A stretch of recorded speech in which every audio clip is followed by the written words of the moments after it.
ஹரியோம் ஹரி சிவோம் சிவ. ஸ்ரீ கிருஷ்ண பரமாத்மா அவர்கள் உலக மக்களின் நன்மைக்காக ஸ்ரீமத் கர்மானந்த யோக மகர்ஷியிடம் 25/3/2026 அன்று காலை சுமார் 3:20 மணிக்கு உலக மக்களின் நன்மைக்காக கூறிய ஹர்ஷவர்தன ஜனார்த்தன கீத உபதேசம் 216. பொடிக்கல் செங்கல் ஆகாது, மடு மலையாகாது, ஆத்மா பரமாத்மாவாக மாற முடியாது. மனிதனே இறைவன் இறைவனே.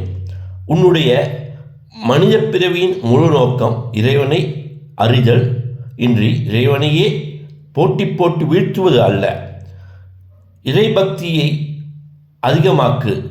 இறைவனை அறிக, உணர்க, உறவாடுக, உருகுக, பின்பு அவருடனே ஐக்கியமாகுக. இறைவனுடன் கலக்க முயற்சி செய். இறைவனையே சிதைக்க முயற்சி செய்யாதே. அர்த்தமற்ற முயற்சி உன்னை அழித்துவிடும். அது வீண் முயற்சியாகும். நன்றி. சர்வம் கிருஷ்ணருக்கே அர்ப்பணம். ஓம் தத் சத்.